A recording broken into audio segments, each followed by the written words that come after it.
And just before His Holiness came out to sit on the throne, a very beautiful light rain appeared. And then a rainbow appeared. I was there. It was very bright, and a rainbow appeared, and then out came His Holiness, walking past throngs of people. And wow. And we sat down. His Holiness sat down. We prostrated.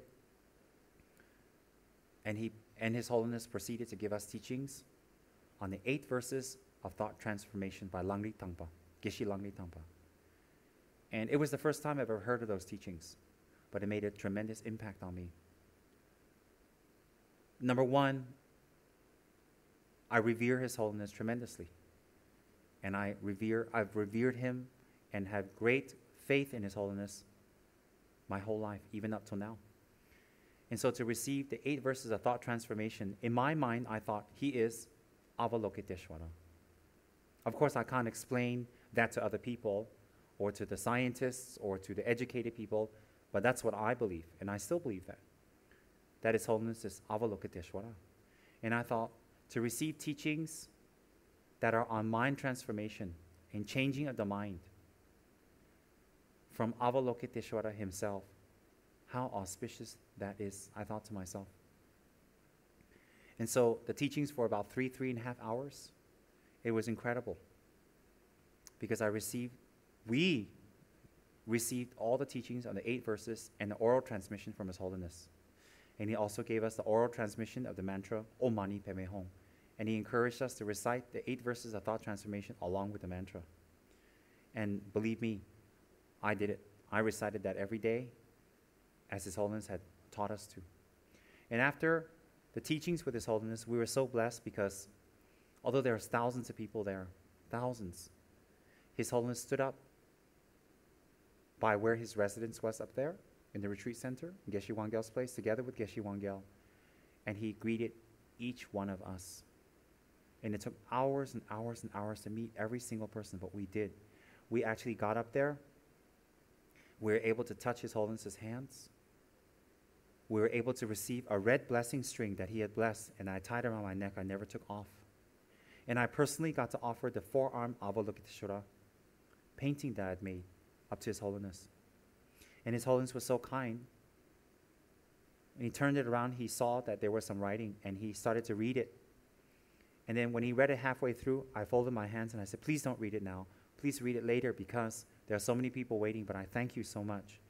And I remember during the teaching and also during that time when I offered the Avalokiteshvara, I could not stop crying. It was very difficult for me to control my emotions.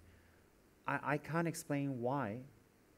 All I know was during the whole teaching for 3.5 hours, I felt tears streaming down my face nonstop. I felt I was in front of a person who is not ordinary. This is what I felt in my little child's mind. So after offering the picture to His Holiness, it was very emotional. I was so moved, and I was so incredibly overwhelmed by His Holiness's presence. And I prayed that I may never be separated from His Holiness, never be separated from His presence, never. And so consecutively, as His Holiness visited the United States, there are other many great masters in the United States, such as the great Dromo Geshe Rinpoche in New York, the great Chongla Rato Rinpoche in New York, the great Khenso Losang Tachin Rinpoche in New Jersey, the great Geshe Sopa in Wisconsin, the great master and Mahasiddha Geshe Tsurim Gyaltsen La in Thupten, Darjeeling, Los Angeles, still is there. And very often, the great Mahasiddha Lama Yeshe and Lama Sopa would be in Vajrapani in Northern California. There are many great masters. And then I also heard that there was the great Zazab Rinpoche in Canada. And all these lamas worked very hard and worked very, very tirelessly to teach Dharma and explain Dharma with no ulterior motive in the United States.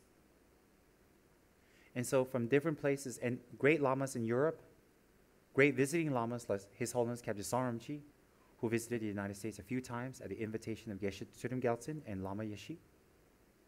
So there were great masters in Europe, great masters in America. So you can see that Tibetan Buddhism was starting to take a foothold. But it was still seen as foreign and strange, and it was still seen as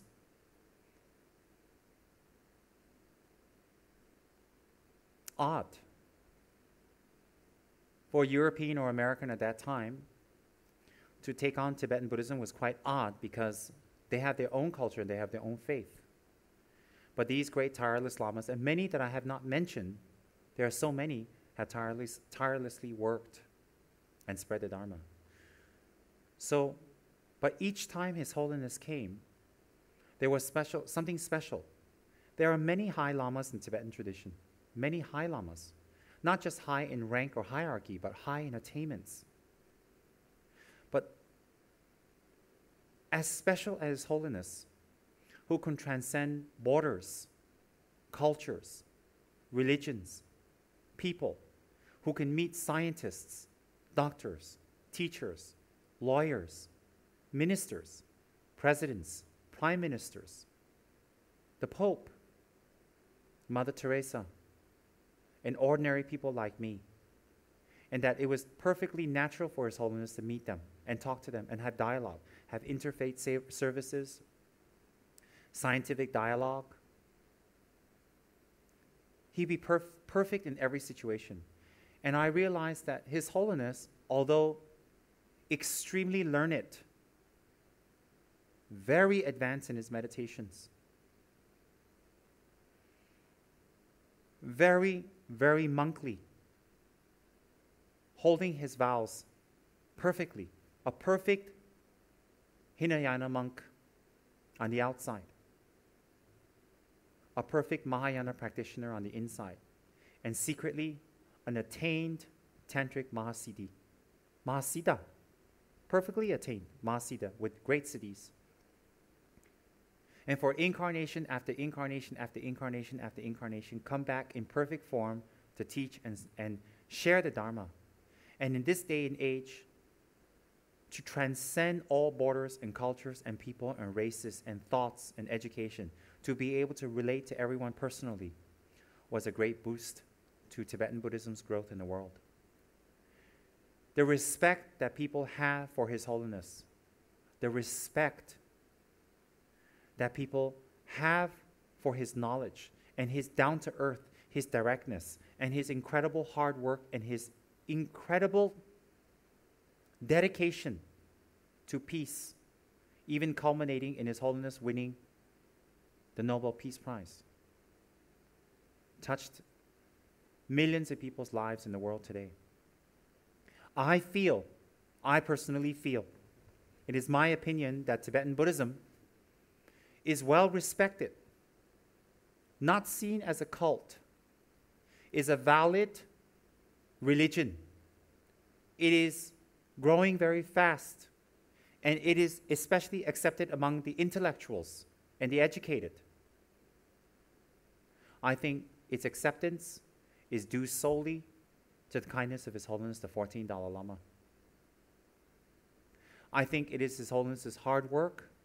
I think it is His Holiness's down-to-earth approach and his non-stop touring, his non-stop teaching, and his non-stop effort into meeting, talking, speaking, dialoguing, interfaith with so many people in so many countries that Tibetan Buddhism has a very good, logical, clear, sound, and authentic, genuine basis, genuine respect from the world due to His Holiness.